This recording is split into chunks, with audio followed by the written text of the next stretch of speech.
Good morning. Good morning.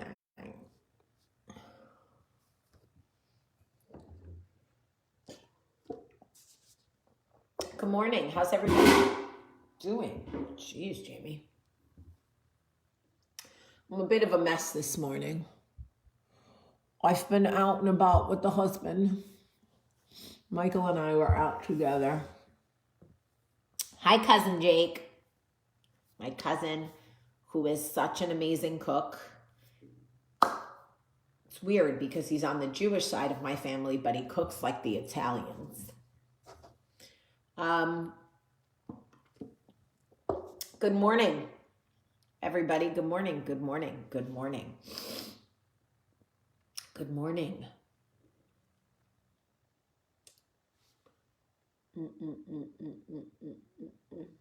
How's everybody doing today? Good? This is annoying me. Oh, is that the problem? Anyway, good morning, everybody. So anyway, today's like Tuesday of October. And I'm getting my hair cut tomorrow. I'm very excited. And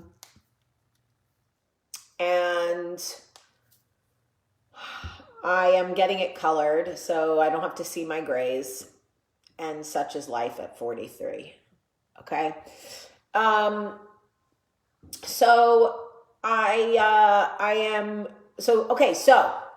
thank you to everybody who has listened to the Tell Me What to Do podcast.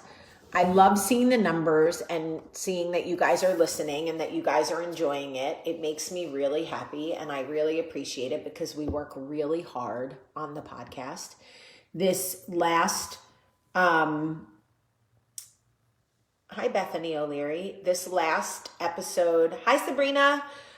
This last episode, the most current one, is on gaslighting, and I've gotten so many great messages from people who are like, oh, so that's what gaslighting is. Oh, so I'm being gaslit right now in my current friendship, relationship, workship, or whatever, right? Styled with Heather says, I love the podcast. I listen while driving. Thank you very much. I really appreciate that. This week's episode that I am going to be recording is going to be more of a fun one. It's on bisexuality, and it's about sort of your first time into the foray of kissing someone or being with someone of the same sex. So if you are prudish, it may not be the right episode for you, but I think that if you want to hear about my experience, it's a lot of fun. And I'm recording it this Thursday. If you have any questions about bisexuality, if you are fascinated, if you have any strong feelings against it, I'm open to having a conversation with you. If you want to talk to me about your child coming out, you coming out, maybe thinking you might be, maybe feeling like you can't stand gay people, whatever it is, if you want to talk to me about it, you can email me at tellme@lemonadamedia.com. That's tellme@lemonadamedia.com, or you can call me and leave me a voicemail. 1-833-453-6662.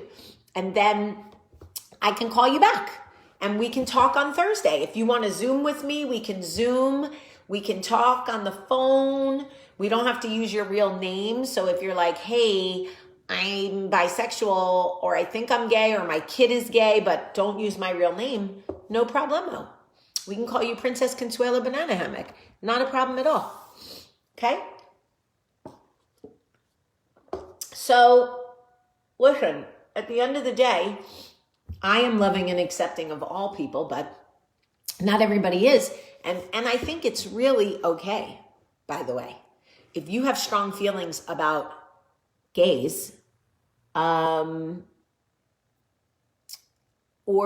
in positive or negative, Oh, Kate says, I know I am, but I've never come out per se. I would love to talk to you. Jeannie said, I'm 54 and just came out as bi. See, I would love to talk to you. Guys, let's talk. And I would love to tell you about my first time. It was hysterical and it's so fun. All right. Anyway, don't be afraid to email me or call me. Don't be shy. Y'all, don't be shy. Okay, so I want to talk to you about disillusion and disillusionment and how that is keeping us miserable. So the secret to life is living in your truth in the present. That is the ultimate goal. The ultimate goal is to be able to identify your truth and be okay with it. Be wide-eyed, bushy-tailed, have full understanding of what your current situation is and live completely in the present. That is the ideal way to live. That is the way you will have the least amount of anxiety, the least amount of worry, the least amount of depression or stomach aches or diarrhea or whatever. If that is the goal, right? If that is our center, most of us are living on the side of that. Some of us are living even further from the side, okay? So again, the goal is to be living dead center. The goal is to be living in the present, so not worried about the future and not obsessing over the past. Living in the present with full acceptance of your current situation. How many people can say that they are living in full acceptance of their current situation in present day? Probably like 3 of you, and 2 of you are lying. That is the goal, right? We strive to get to that center. That's the Tootsie Roll center of the Tootsie Pop, okay? Most of us are living in some state of disillusion. We know what our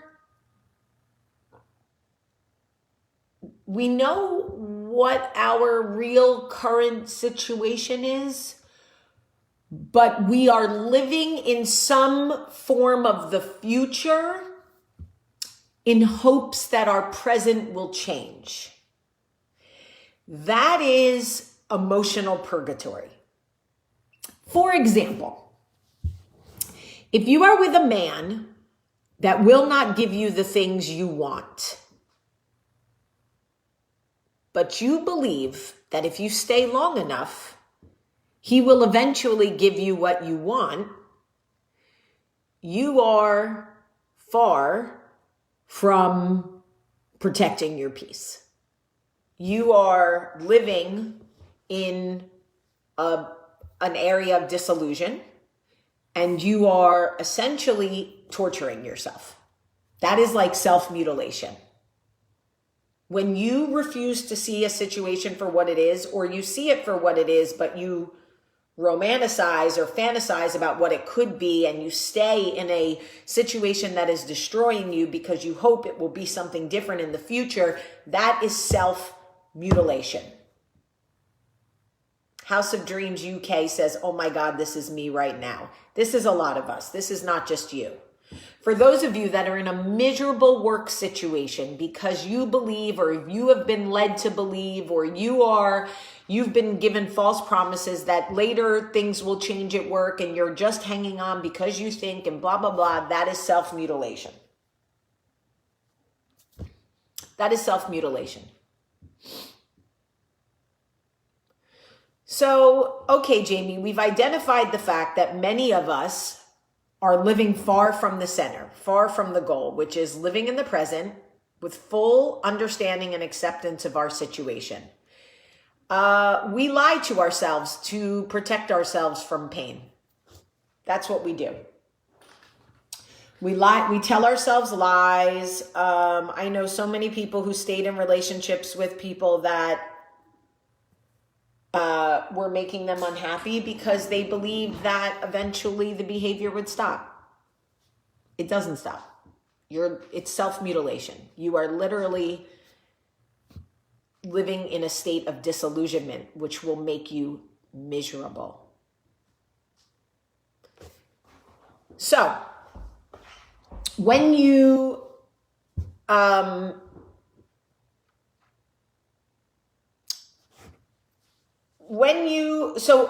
one of the things that I have learned, and I have not mastered, I've only learned, is that if you do not allow yourself to stop and smell the roses, then you are essentially living for the when, not the now, the when. When I do this, when I do that, when I do this, when I do that. I have talked about this before because I have struggled professionally with feeling like I am accomplished. It bothers me that I, at a lot of times, don't feel accomplished when other people look at what I've done and think, I would kill to be as accomplished as you. But I have a hard time living in the now. I live in the when it comes to professionalism. I am very good at living in the now in my relationship. I have a lot of peace and a lot of appreciation and a lot of gratitude for my marriage and my children and my home and my family life. I feel very content. I feel safe. I feel loved. I do very well in my relationship. In my professional life, I struggle very much. I am far from the center. And I think the more we talk about it, the more awareness we can bring. And the more help we can be to each other. I don't have all the answers. I just know that there are a lot of people who choose to live in disillusion because the now is so painful for them. But what they don't realize is living in disillusion, living for the when instead of the now, is actually more painful because you are a hamster on a wheel chasing something that you can't quite get. And it is self-mutilation. I do that to myself professionally. I do it with my weight. I will be happy when I am 137 pounds. I will feel better when I am 137 pounds. I need to see 137 on the scale to be happy. I could be 138 even, and I will still feel like, Cheryl, I see you, babe. I see you. And I find that I need to lean into it. I have to lean into it. When I kind of try to push it away, it only gets louder and it only gets worse. So I lean into it. But I live in the when. I live in the when professionally, and I live in the when for my weight. I am very grateful that I live in the now in my marriage and my children and my home and my personal life. Because if I didn't have any fucking now, I would go crazy. So I'm grateful for the now I do have, but I do live in the when in a lot of ways. And I tend to be disillusioned that when I hit a certain number, when I get a certain movie, when I have a certain thing, that I will be happier, that I will be better. And the truth is, I've been 137 and was never really content with it. Oh, Candace says, I have no fucking now. Candace, you got to fight for it. You got to fight for one place in your life where you have a now. Kyla, you too. You have to fight for it. You guys have to fight for at least one place where you have the now. Is it the way you look? Is it your weight? Can you at least say, I feel really good about the way I look right now? Is it your spiritual health? Are you close to God? Have you been praying? Have you been paying attention to our Bible study? Have you been whatever? Can you say at least right now, spiritually, I am in a great place. I am close to God. I have a now with God. If not that, do you have a now in your personal life? What is your now? Because guys, you can't have all whens. I have 2 whens and it is brutal. I'm just telling you.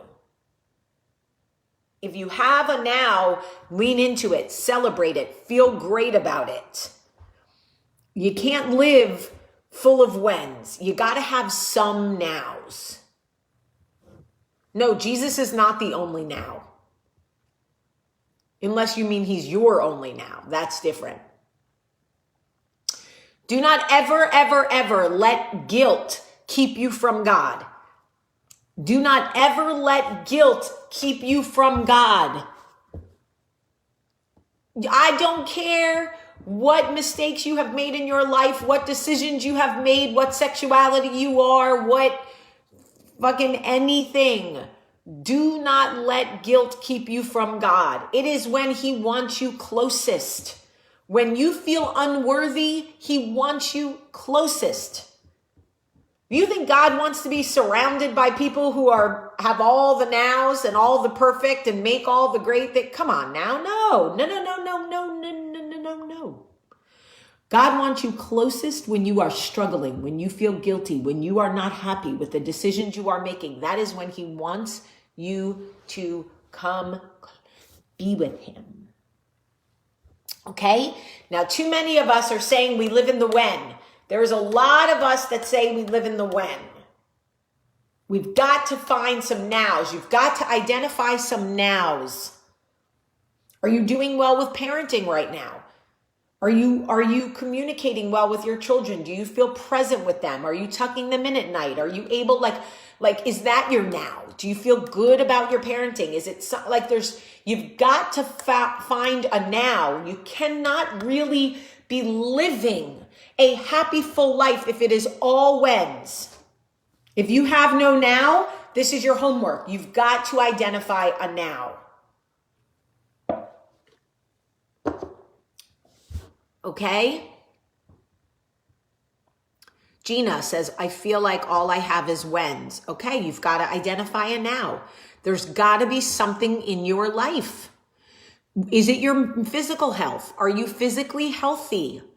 Is your blood pressure good? Is your blood sugar good? Are you taking vitamins? Are you washing your face? Like, there's got to be something right now in your life that is a now and not a when.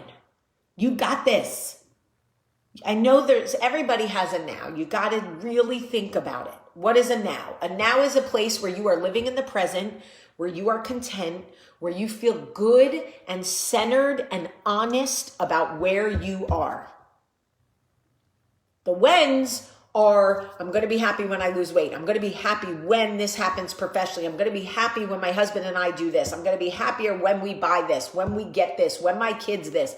If you are living in the whens, you cannot, it's self-mutilation. We are destroying ourselves in that space. So dig deep to find a now. There has to be one now in your life where you go, you know what? I feel really good about this. This is my now. My now right now is I am very close to God. I feel great about my prayer and reading my Bible, whatever it is, or my physical health, or my mental health, or it's my home is clean. It is organized. My space right now, I feel great about my living space. It's clean. It's organized. I don't have anything unnecessary. It's not cluttered, blah, blah, blah, whatever. Dig deep to find a now. Because if you are living in your past or you are anxious about your future, you cannot have any centerpiece. And you need centerpiece. Okay, I love you guys very much. I really do. I love you. That's why we do this. Okay, if you want to talk about bisexuality or coming out or your children or anything about it, call me or email me, tellme@lemonadamedia.com. That's tellme@lemonadamedia.com. Or you can call me at 1-833-453-6662. Ask me any questions. You can talk to me, whatever you want to do. Somebody asked where I got my necklace. I got it at stateofstyleJewelry.com. I also got a new pair of pajama pants. Hold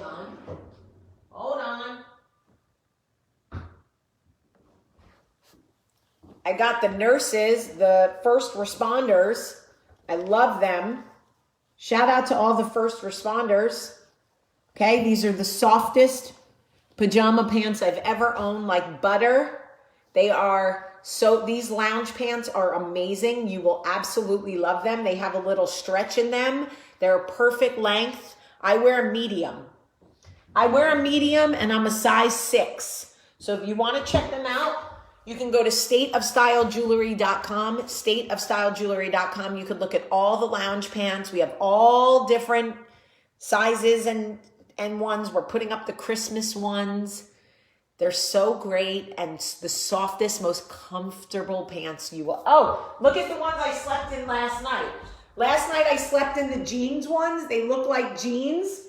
They're so cute. I wear a medium. They are stretchy, so soft. You will love them.